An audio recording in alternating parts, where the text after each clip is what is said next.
How we understand ourselves and society, the culture that we live in, it gets projected to God, and then we come to understand God in that way. You're listening to Good Faith Weekly. I'm Mitch Randall. And I'm Missy Randall. We're here each week exploring the intersection of faith and culture. We find people who stand up, speak out, and step forward for inclusion, freedom, and justice for all. It's time for Good Faith Weekly. Brought to you by Good Faith Media.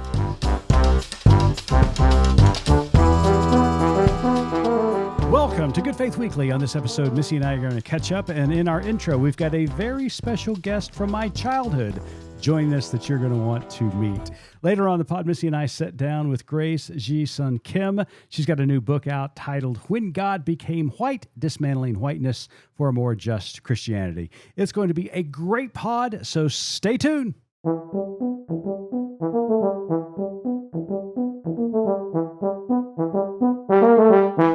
Hello there, Missy. Hey, how are you? I'm well, and you? I'm doing well. Good. I'm so excited today. And why is that? If you will recall, back in May, way back, seven days ago in May, when in honor of Asian American and Pacific Islander Heritage Month, we invited one of our favorite Asian American Pacific Islander friends to join us on the intro. Such a good time. A new thing for us. So since June is, as you know, Pride Month, yes. Which we're so excited about. So excited. We decided to invite one of our favorite advocates and members of the LGBTQIA plus community to join us on our intro today to help kick off the celebration. Yay! So, friends, meet our dear friend, Katrina Kalb. Hey, Katrina. Hi, everybody.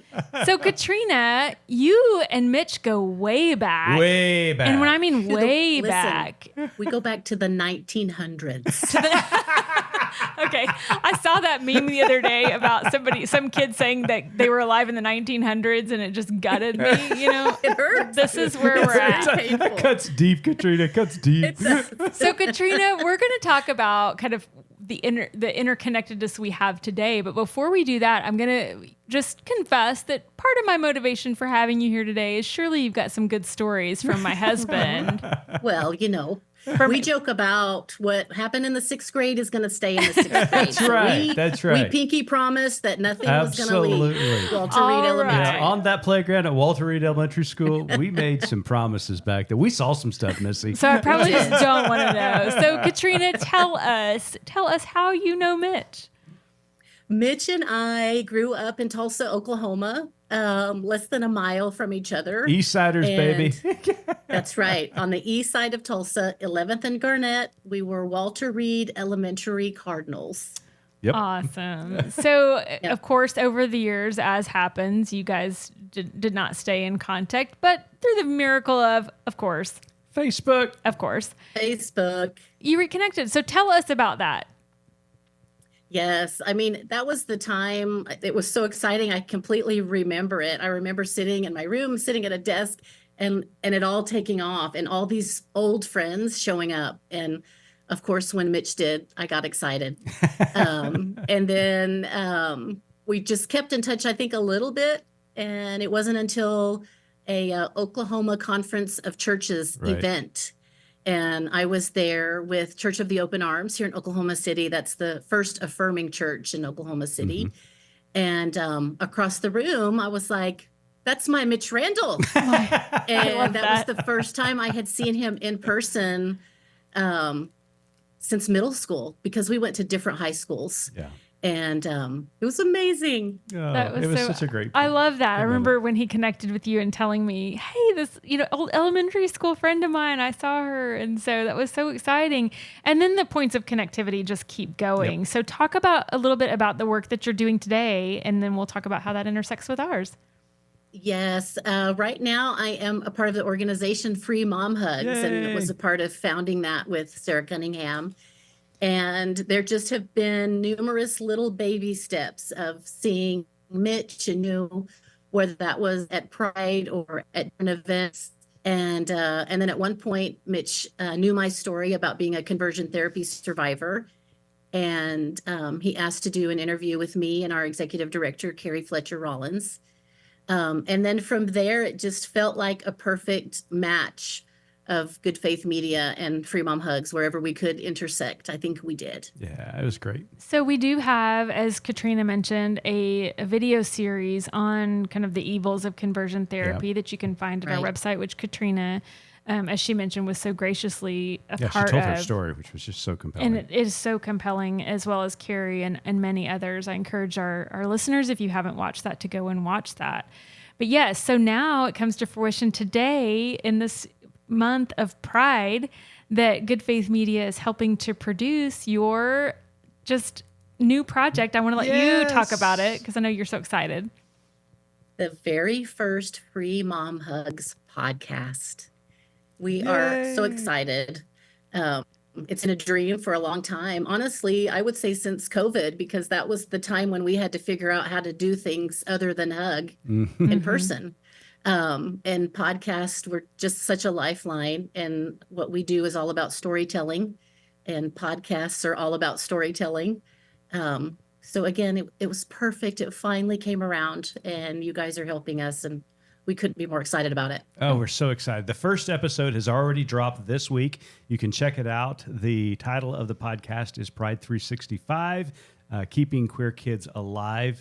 The first episode is Katrina with her co-host and the founder of Free Mom Hugs, Sarah Cunningham, talking about the origins of Free Mom Hugs. And it is such a compelling story.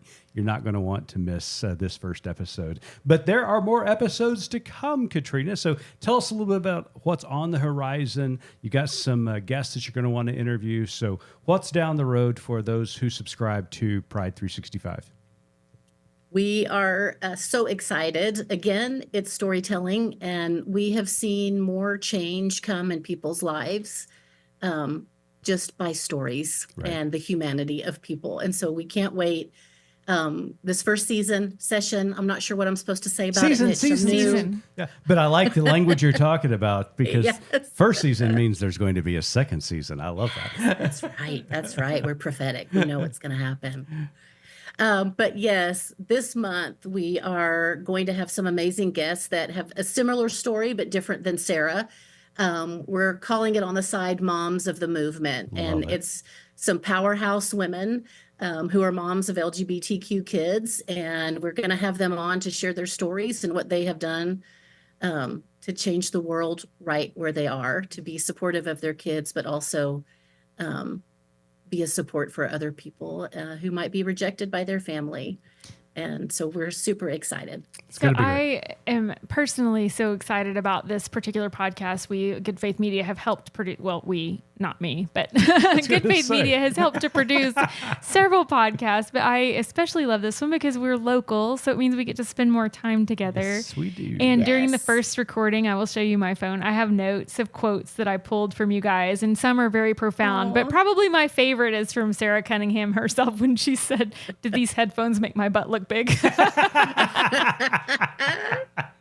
And I love it. So I'm so excited. I don't want to spoiler alert or spoil any more of it, but I do have several quotes from both of you from that first episode. It was just a beautiful telling of the story of Free Mom Hugs, where you came from, and kind of setting the stage for, like you said, moms of the movement, which I love that whole theme. So I thank you for letting us be a part of it, and for launching during Pride Month. Such a perfect time.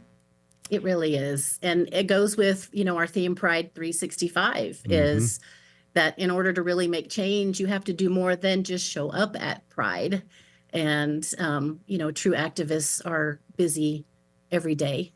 And especially our moms are celebrating 365 days a year. And so that has become our theme. And we feel like it's important, especially with all the anti-LGBTQ legislation and things going on, that the community needs to know that we're in this every day for them. 100%. Absolutely. So, Katrina, you may or may not know that one of my favorite things to do with Mitch when we have some sort of a big event. Or you know, we have to be kind to our guests. Oh no. I'm just. Oh no, we're beyond that. Yes. So I like to give him a little quiz.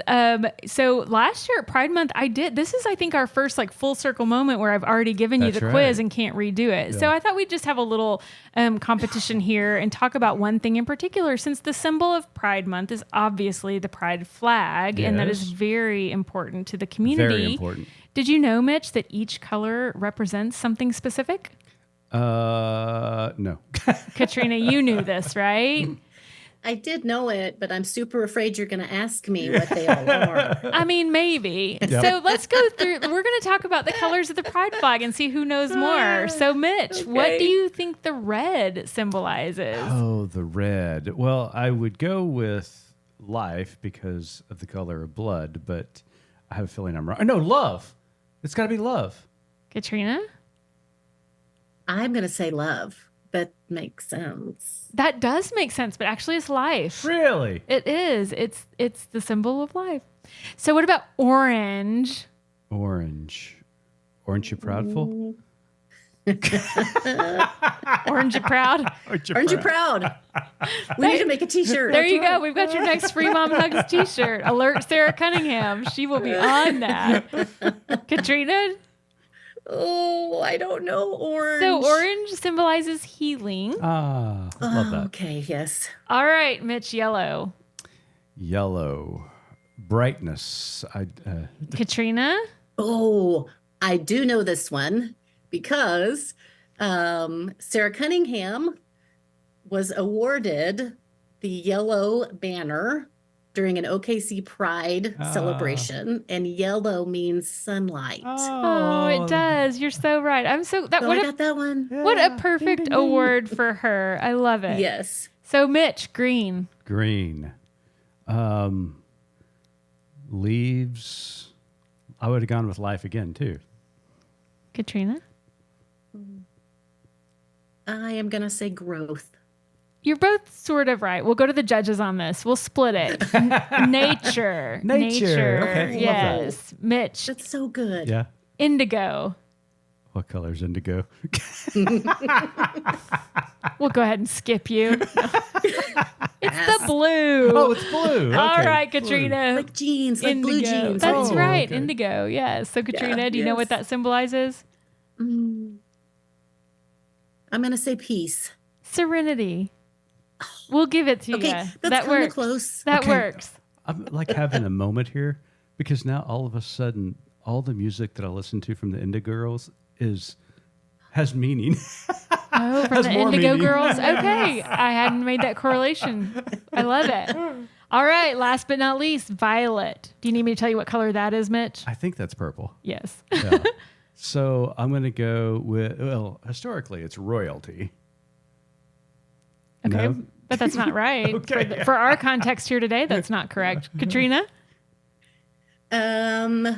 Spirit. You are correct. Oh, it is spirit. Yeah, I remember that one. Okay. And so great job, you guys. So as you probably already know, and a question that I asked Mitch last year was, when was the pride flag first, developed or made? And it was 1978, I believe. And originally there were hot pink was the top of the Really? flag, and I wasn't sure I should bring this up, but it's kind of funny. Okay. Do either of you know what the hot pink or I know I should. for? I know I should. No, I don't. So according to my Google search, it stood for sex. Which I think maybe was sexuality. Sexuality. I giggled, but here's the thing. It wasn't removed because of that. Do you know why it was removed from the flag? No. Interestingly enough, it's because it was difficult to source the fabric of that color. So very pragmatic back in the 70s. Very practical. Supply and demand. So anyways, that's today's right. fun fact about the pride flag. There you but go. anyway, so thanks I for love playing it. along, Katrina. That was fun. Yes. Now, I do know, I'd like to get some credit. I know that who created the flag is Gilbert Baker. You are so right. The I didn't fact ask that I question. missed 4 of the stripes, maybe I can redeem myself by knowing that. Let me tell you, you won't miss them them again. That's right. No. That's exactly so the next time you have a quiz. Yeah. Pride 2025. I am all. You're all on it, right? I'm gonna have to find some. I'm gonna have to go deeper into the Google hole to find some more Pride fun facts. But yeah, we're Katrina, experts now. I wondered if you might tell us before we sign off to go to our interview about what is the mission of Free Mom Hugs.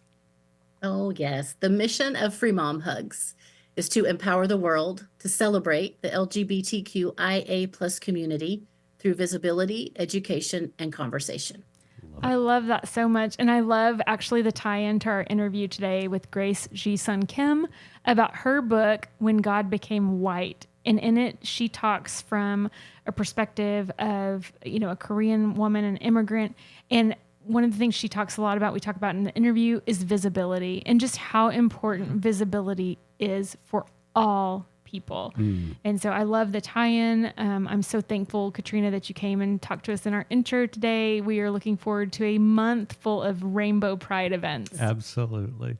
Well, Katrina, dear friend, it's always good to see you and talk to you.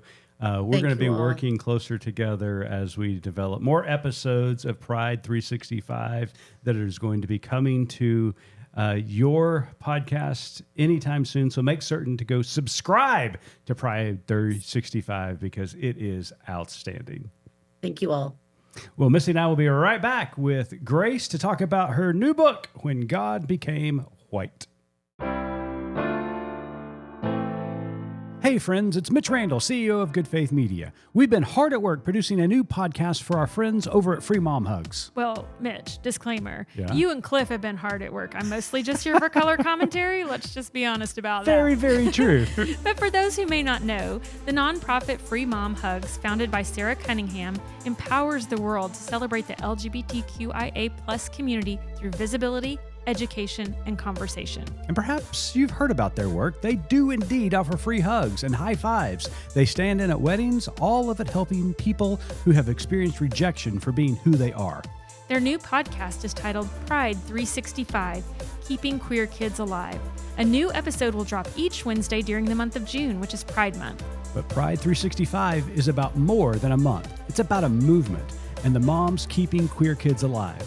The first episode drops June 5th, and it's hosted by Free Mom Hugs' very own saints, Sarah Cunningham and Katrina Kalb. Pride 365, Keeping Queer Kids Alive, a new podcast produced by Good Faith Media for Free Mom Hugs. Learn more at freemomhugs.org and goodfaithmedia.org.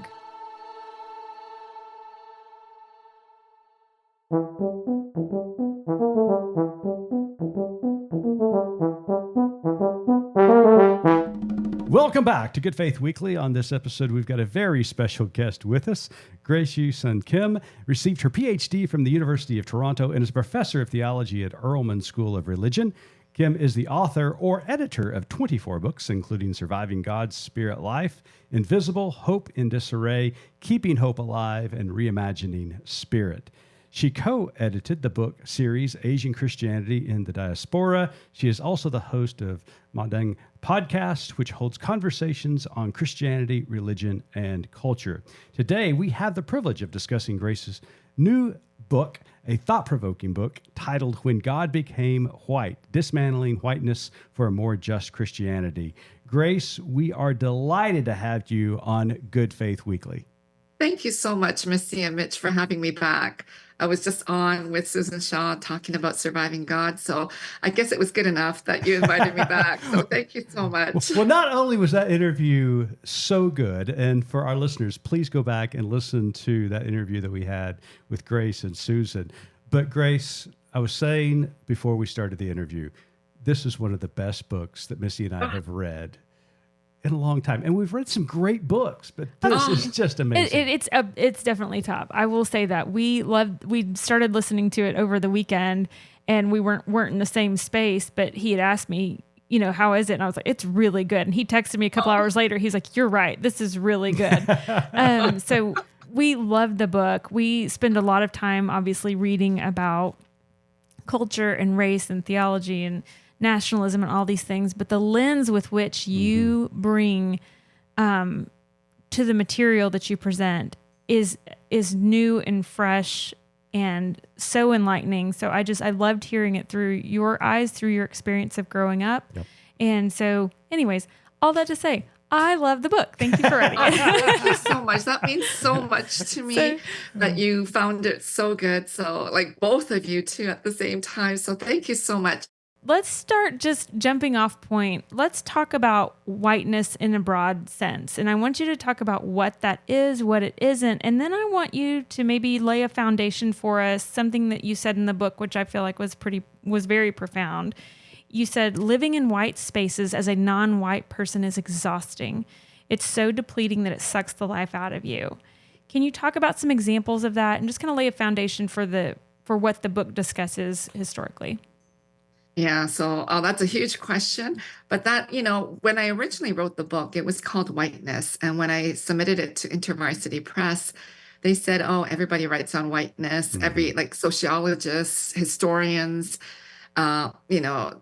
it's such a broad topic. They said that no one will know what you're talking about. So they changed it to When God Became White. And I was really upset with the title because nothing to do with the wording. It's just, It was way too long. I said, I won't be able to remember the title. So I said, get rid of the word when. And then they said, no, they have to keep it. And now I'm so thankful that they came up with the title because I think it really captures what the book is trying to do. And they included whiteness in the subtitle.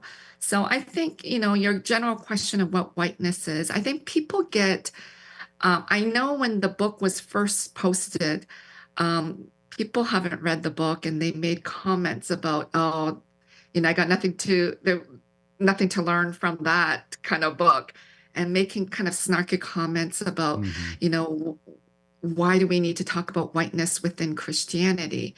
But the whole point is that, how we understand ourselves and society, the culture that we live in, it gets projected to God, and then we come to understand God in that way.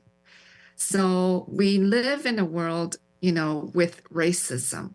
So, race is a social construct. It's not biological, but many people who want racism to exist and race to exist in those categories want to teach us that it's biological. So, for example, during the war, when Hitler, he basically was exterminating the Jewish people on the base of race, saying, they are the lower race, they're not intelligent, etc. Everything that negative that you want to put on a certain group of people, you do that. And so racism gets played out. And then the broader topic is this notion of whiteness, which instills these ideas that white people are the best people. And so Native Americans, Asian Americans, Hispanic, African Americans, everyone that falls below white people are bad. So whiteness reinforces white supremacy, white privilege, that racism is okay. And it really gives this power to white people, and they can use it over and against us people of color. So I think people need to understand that.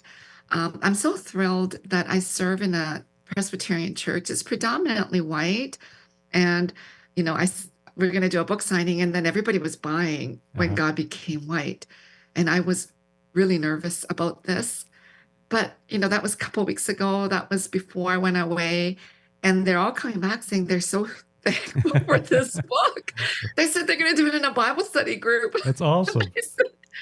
I said, that's a thrill, because they said they're really being forced to understand how, where they're situated as white people, and how racism and this whiteness gets played out. So I was thrilled about that, because I was so nervous when everybody was buying this book. I thought, they don't know, they're going to kick me out of the church.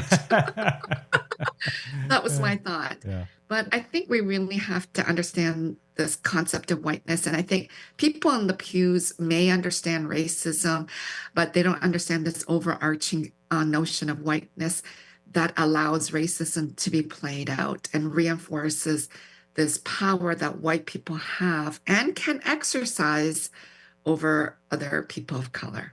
And I think, going back to the quote that Missy read from the book, you did such an excellent job delineating that within the entirety of the book itself, about that, how exhausting it is to live in those white spaces, especially as a person from another culture.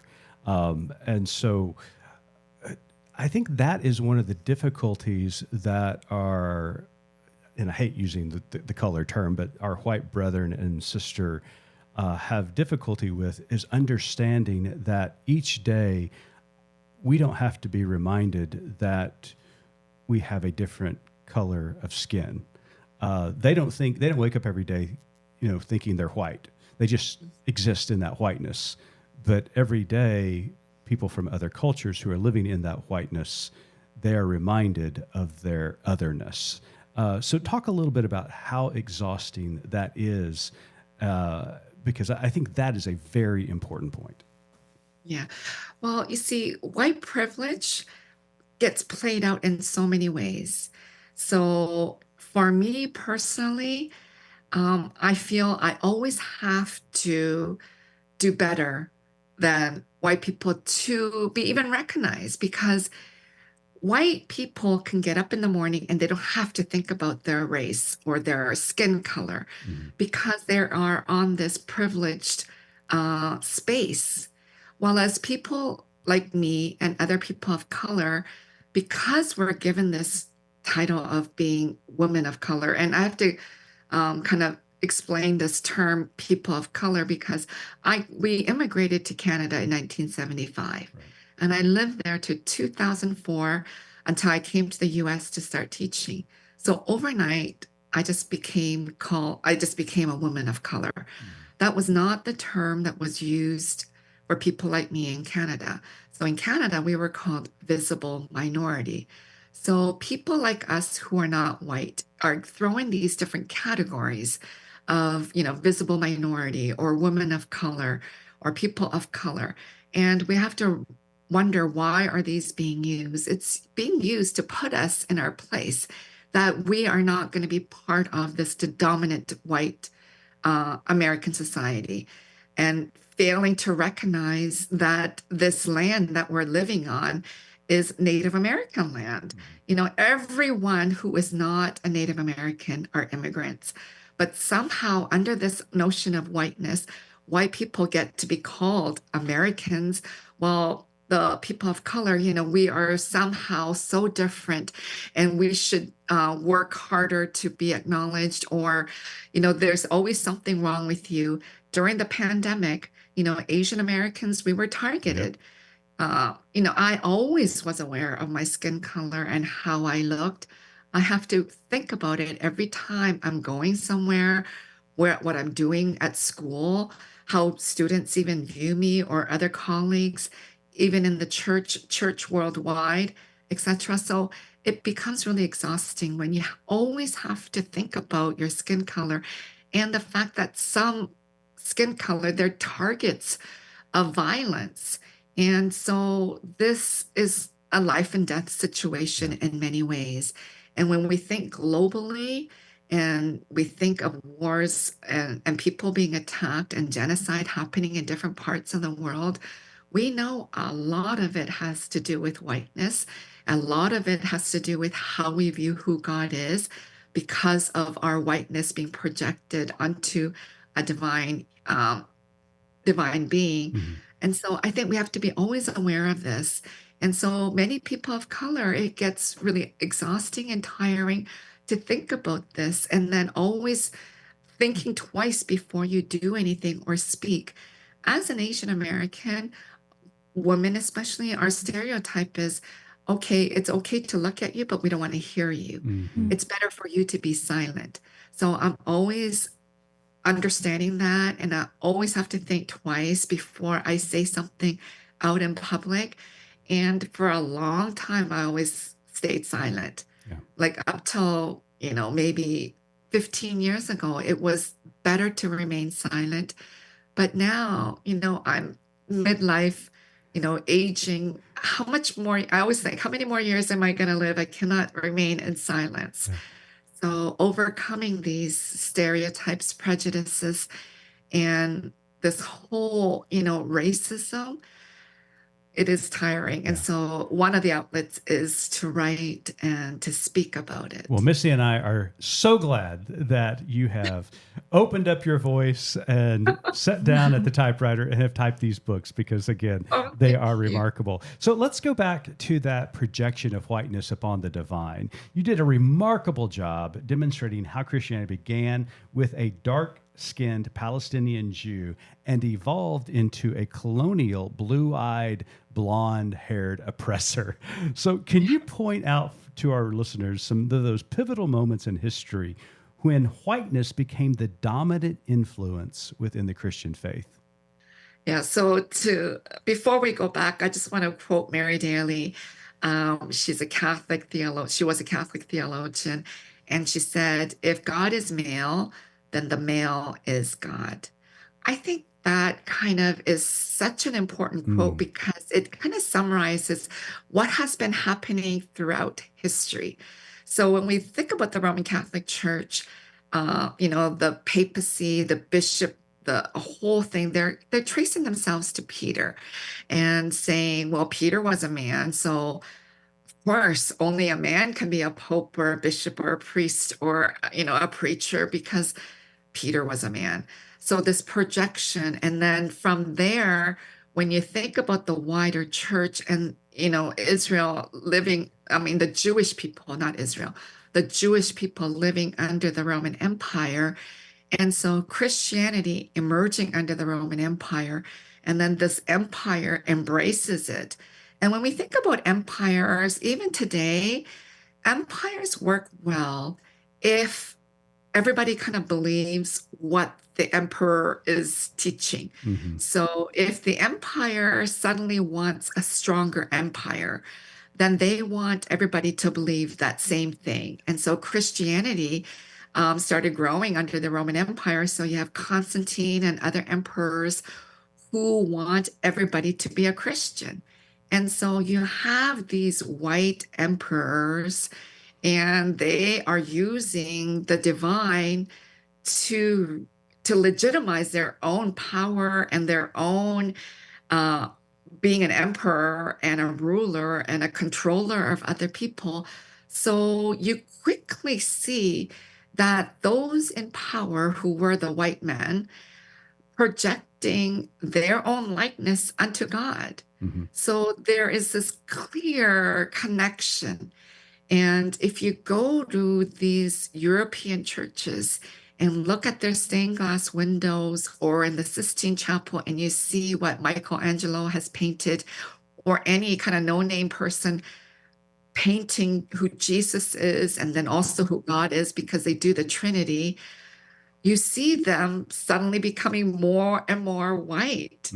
And so you see how this dark Palestinian Jewish man, Jesus, suddenly becomes evolved into a white European blue-eyed, blonde-haired man, because it really reinforces those in power that their leadership or their power is legitimate, because God is the same. God is still the same white old man, or if you can take the old out, but that's how God has been projected, as this old man on a throne. So it's this big cycle, and it has worked well, I think, until recently, especially with the feminist movement in the 1960s.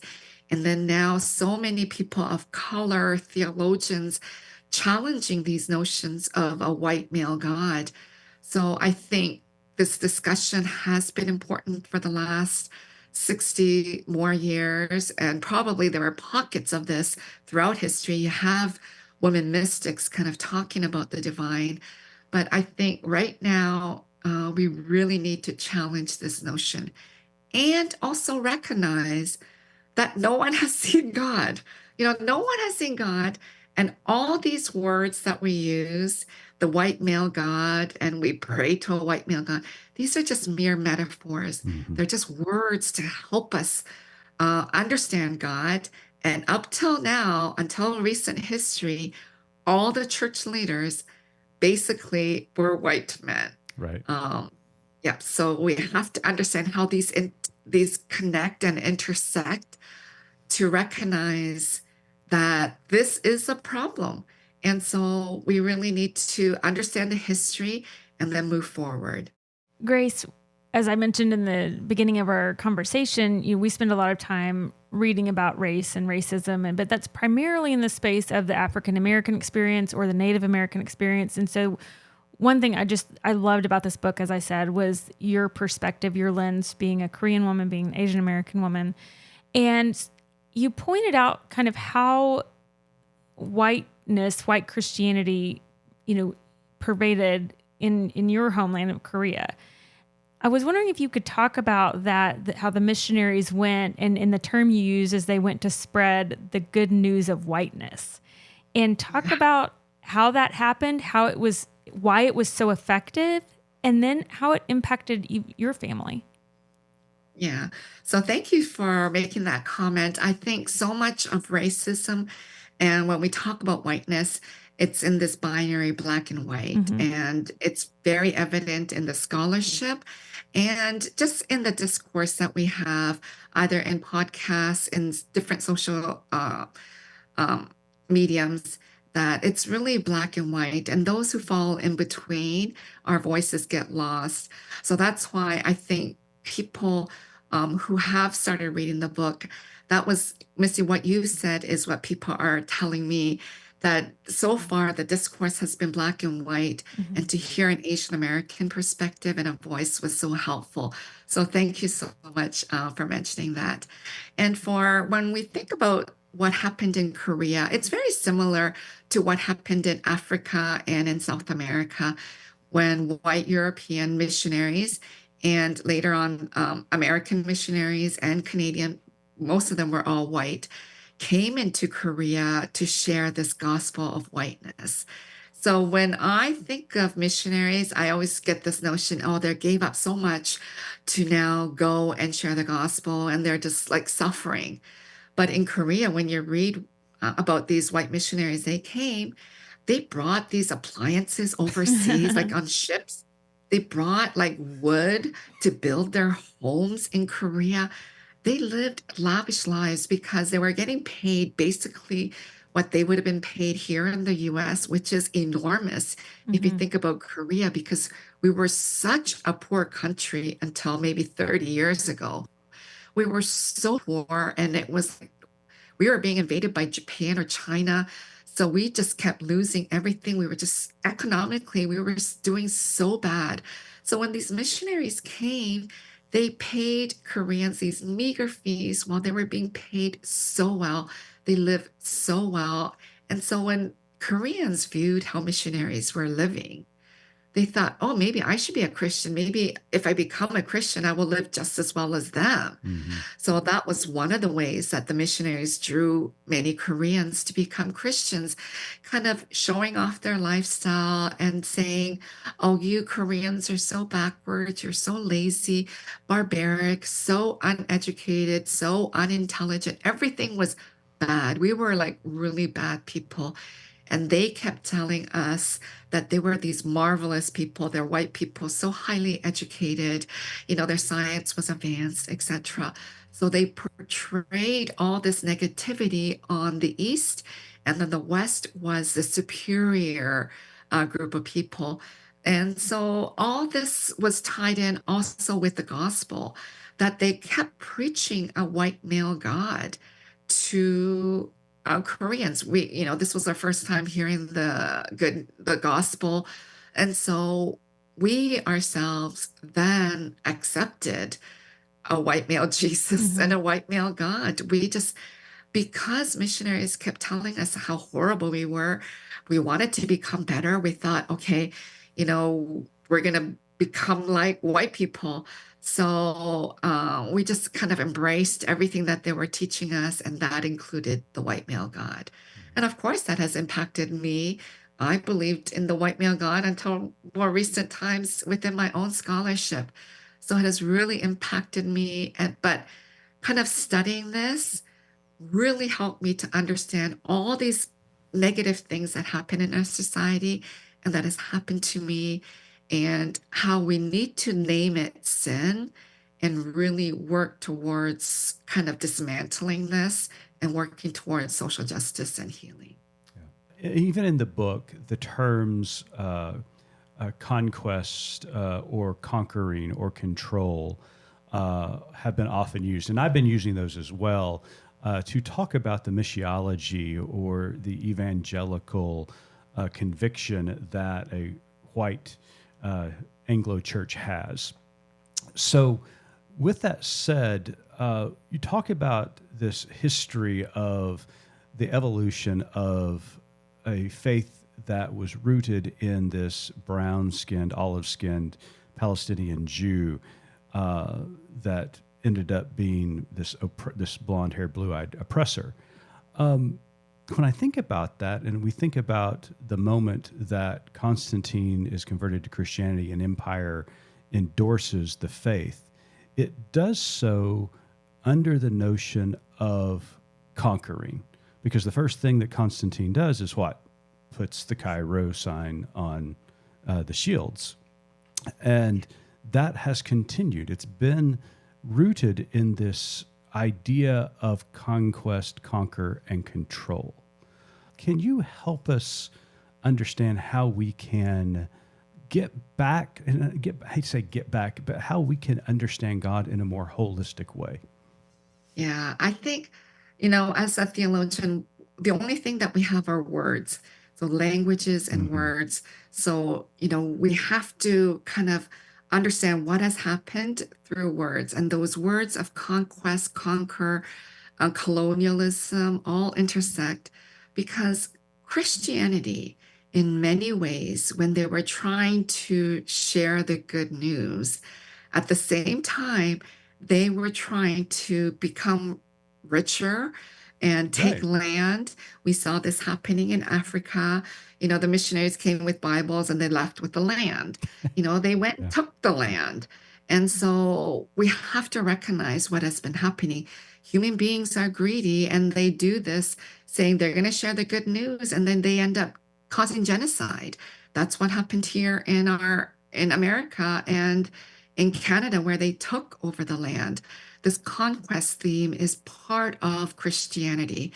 I remember when George Bush, he was invading Iraq, he's like, oh, God is with us. And he kind of called it like a holy war when he went to invade Iraq. We have to be so careful what we do in the name of God, because we do it as if God is a white man backing up these white male leaders to conquer, to kill people, to cause war and genocide. So we have to be so careful of what is done in the name of God. And if we continue to use this white male language about God, it will continue to legitimize all this evil that is done in the name of God. So we have to be so careful. And that's why in the book, I'm really pushing for us to reimagine God, retrieve some of the biblical language and images that are not white male, and use that to help us fix this huge problem that has been created in the name of Christianity and in the name of God. And, it's always pains me when I look back at church history, all of the crusades that Christians engaged in, killing people of other faith in the name of God and taking land and taking resources. It continues to happen today. It happened in Korea, it happens in Africa and in South America. So there's a lot of things we need to recognize. And I think for the church, we have not wanted to call, racism a sin. Racism, tied to our bodies, tied to the color of our skin. For some reason, we're very hesitant. So, but I think we need to call it a sin.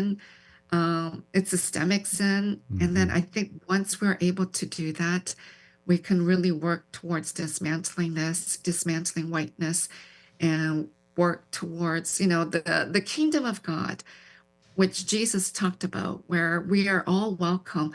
We're going to share this banquet with everyone, and we can rejoice and dance together. So I hope we can kind of achieve this. My book is just a small kind of slice in this kind of movement to help us understand what has happened and how we can move forward. So, Grace, I want to bring us to a close. At the end of your book, you talk about 4 Korean terms and their relation to the theology of visibility. And I just found that section really beautiful. And my apologies, I might need help with pronunciations, but I wanted to know if you would talk about their Han, Udi, Shang, and Chi. I began thinking about that in my previous book called Invisible, and where I discuss about how Asian American women and men, but mostly women, are made invisible.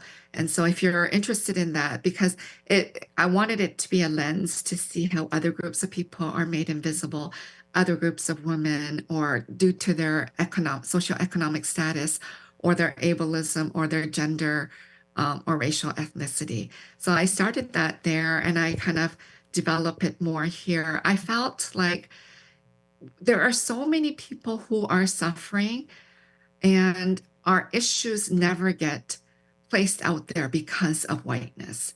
So these 4 terms that help us to move towards a theology of visibility are from Korea. So, I was always embarrassed about my Korean language. And now it's become so helpful for me, because if you speak multiple languages, you recognize that one language, there's limitations, or, the words don't exist, or the concepts even don't exist. So in Korea, these 4 terms, Han, Chong, Uri, and Chi. So I can't go into depth, but I hope people will read it. There are 4 common terms in the Korean language that we use on a daily basis. And so these 4 common terms, Chong is about love, and you can read it. It's a different notion of love. And I think the more words that we have to talk about love, the deeper that we will understand and be able to practice it. So that's Chong. Uri means ourness.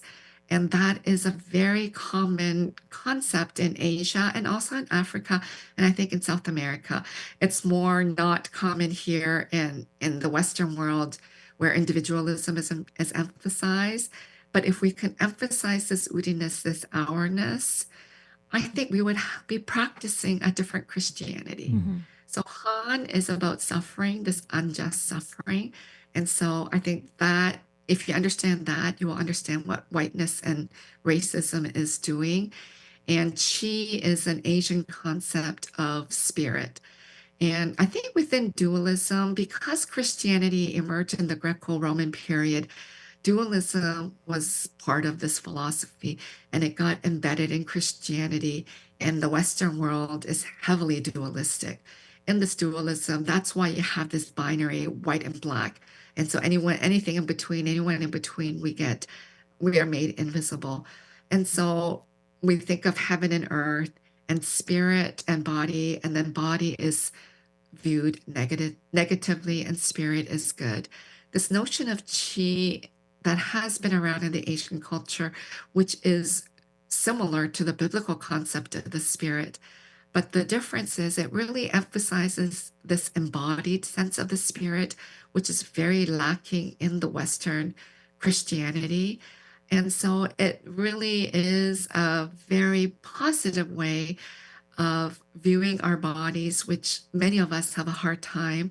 And that's tied in with also this body phobia and this racism understanding and all these other ableism notions. So I hope people will actually read the book because I can't say it all in like a few minutes Right. in the podcast. Yeah. Yeah. So I hope people will read the whole book, but especially that last section. Yeah, it was very good. And like we said, we had so many more notes and so many more questions. We're halfway through the questions, but we're out of time. That's right.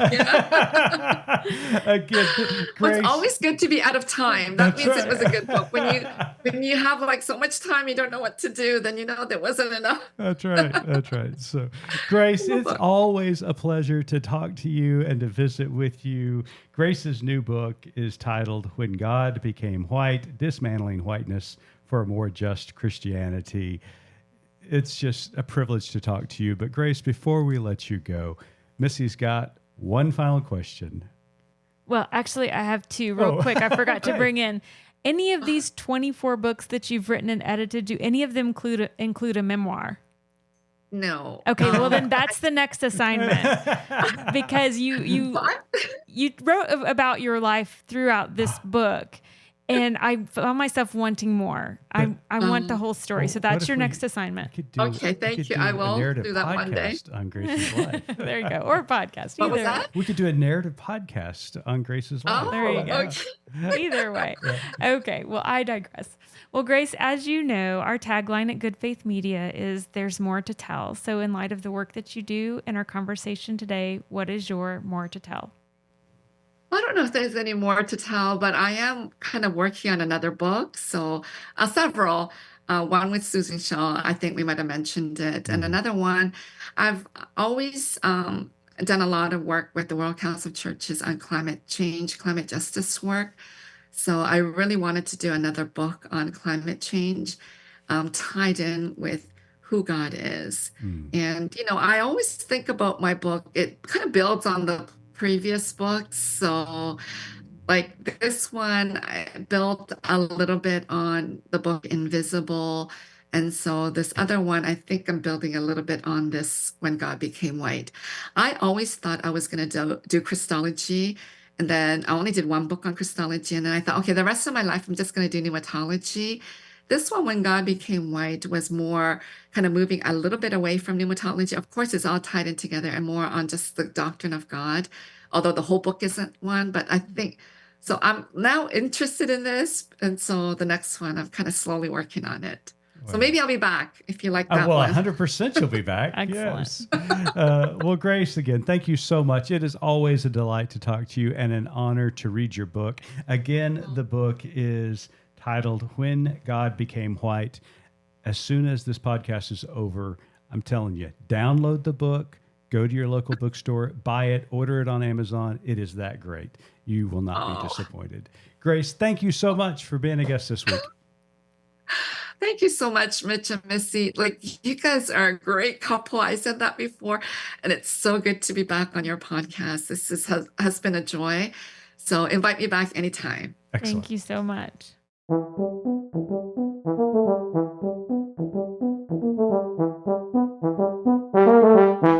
Well, Missy, you and I talked about the book, had this great conversation with Grace, but this book has caused a lot of conversation between you and I. It really has. And I felt like we gushed quite a bit with Grace over this book, deservedly so. It's fantastic.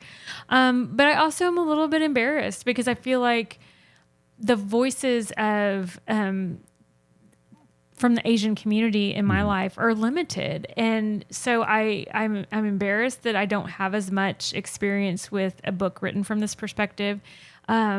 She did a fantastic job. I can't wait to read more of her work, but it really exposed to me the need to hear more voices from her community from that lens. We do a lot of reading from the space of the African American community or the African community or Native American community, but this is a community, as she said, that's been largely, invisible. And visibility, as we talked to Katrina about in the intro, is so vitally important. So I'm so thankful for the conversation and for Grace's, taking time to write and to talk to us about this. Yeah, it is absolutely so important to understand the nuances that each culture endured at the hands of colonialism. And you already mentioned the Native American community here in North America, the African community that evolved into the African American community here, and talked about, India, but there's different cultures out there that we have not been that familiar with, and we have not heard heard from those voices.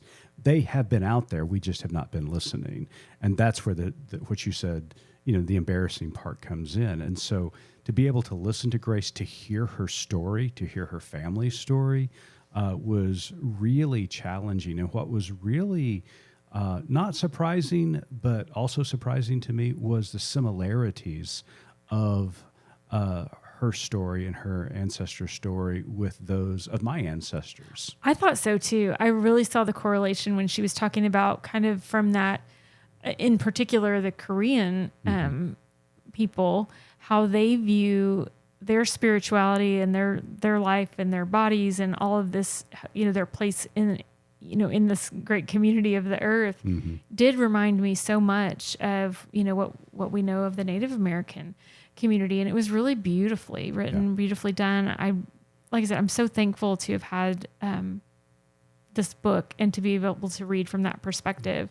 She does a great job of weaving her own story into this book. And that's why I think I told her in the interview, I'm looking forward to a memoir, because I'd love to hear more about her personal story. But she also talked historically, and she gave those key points in history where changes were made, imagery was put into our minds and into our culture that did truly make God white. And one of the things that she talked about that I thought I just hadn't thought about before, but in our circles, we've all pretty much accepted, no, Jesus was not blue-eyed, blonde-haired white guy. Shocker. I mean, we all get that. Yeah, right. But something I'm ashamed to say I hadn't thought about before was just the painting we've all seen of the Last Supper.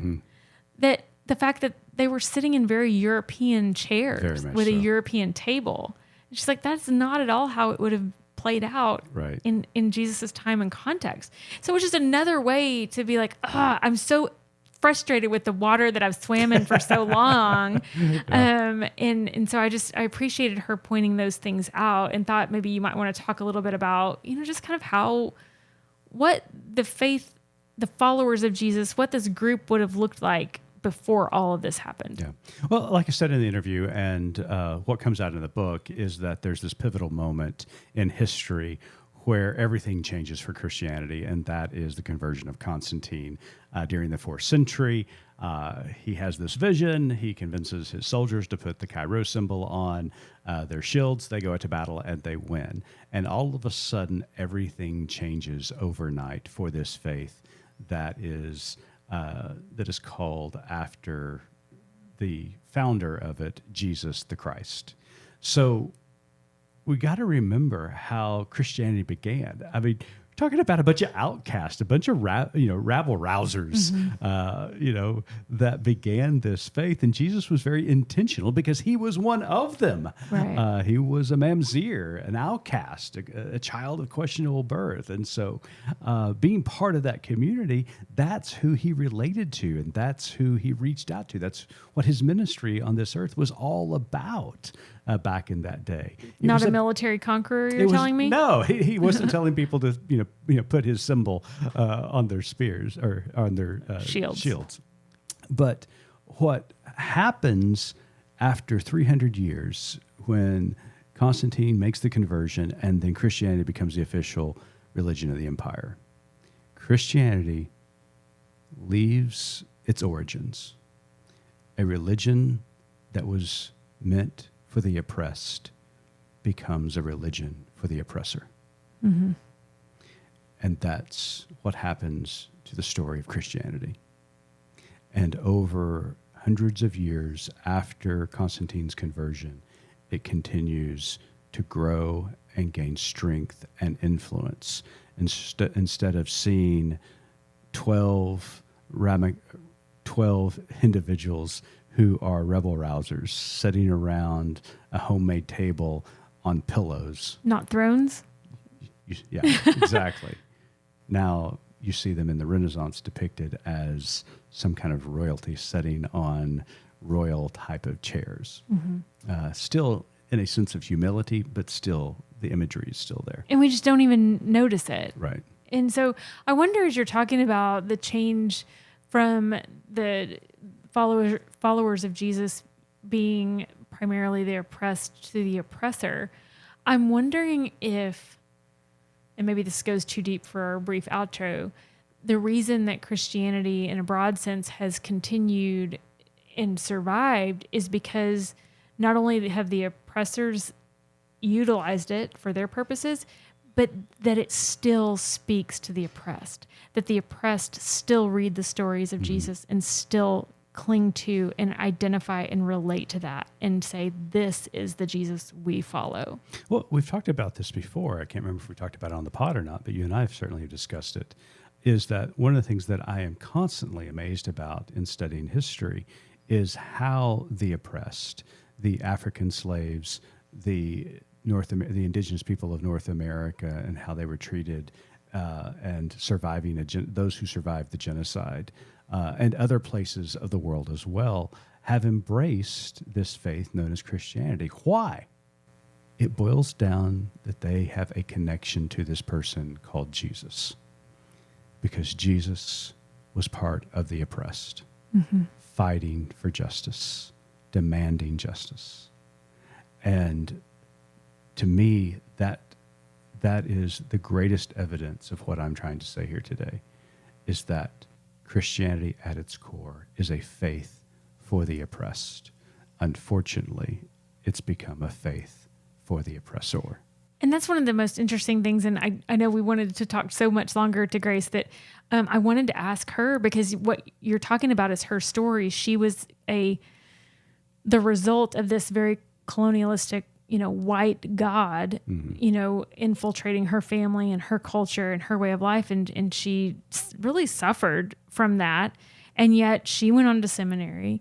She's now trying to teach, a different way. And I just want to know, what keeps somebody in that community to show the rest of us, the flaws and the ills of it. And I really would love to know that. That's why I'm looking forward to your memoir, Grace, to kind of help us work that out, because I'm so thankful. I'm so thankful for people like her who have suffered at the hands of, modern day Christianity, but who have stayed in and say, this is not the Jesus I know. And this is not the Jesus I read.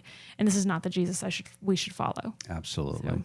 Well, it was a great conversation. Again, one of, just a really great book to read, When God Became White, Dismantling Whiteness for a More Just Christianity. Go pick it up as soon as you click off this podcast. But great conversation, Missy, overall. Yes, it was great. I'm looking forward to the memoir. Yep. And before we sign off, we want to remind people to check out and subscribe to the free Mom Hugs podcast, Pride 365. It is streaming now. You will not regret it. It's so good. Absolutely. Well, until next time, keep living good faith.